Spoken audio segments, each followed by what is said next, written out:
Thanks for joining us. I'm Bob Cooper, President of Elite Worldwide, and today I'm actually at our Fly with the Eagles Business Management course here in San Diego, California, and I'm thrilled to tell you that I'm also joined by Kevin Vaught, dear friend of mine. I can tell you this, he owned and operated 4 amazing auto repair businesses in Indiana, retired at a young age, been out hitting golf balls pretty much ever since then, and he joined our company a few years ago, works with us as a business development coach, does a lot of other things with us, but the important thing is, everybody that he talks to, he's able to help and help them put the ball over the fence. So, Kevin, today you were actually talking about some of the KPIs. You were talking about labor costs. Can you share some thoughts with our audience? Yeah, I find that we do a very good job of tracking our technician labors, on our payroll or our financial statements. But what we need to do is we need to make sure that we track our total overall payroll number. And I like to see that number at 35% or less. And I'm talking about total payroll. Everyone in the shop, the technicians, any support staff, managers, advisors, everything should not exceed 35% of the total sales. Admin, everybody. Everything. Put it all together. Everything should be 35% max. No more than 35%. That's a number I like. And then take it one step further.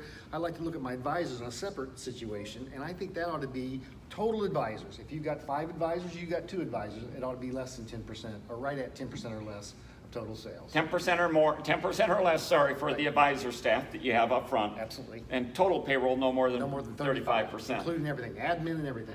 There you go. Well, look, you just heard a couple of really great numbers. Take those and run with them, because I can tell you, knowing him as I do, these are real numbers. They're going to work for your business. They work for him. They worked in him growing his companies and all of his clients, so I know that they'll work for you as well. So thanks for joining us, Kevin. Thanks, Bob. Thank you. Appreciate Great it. tips, as always. Thank you, Kevin.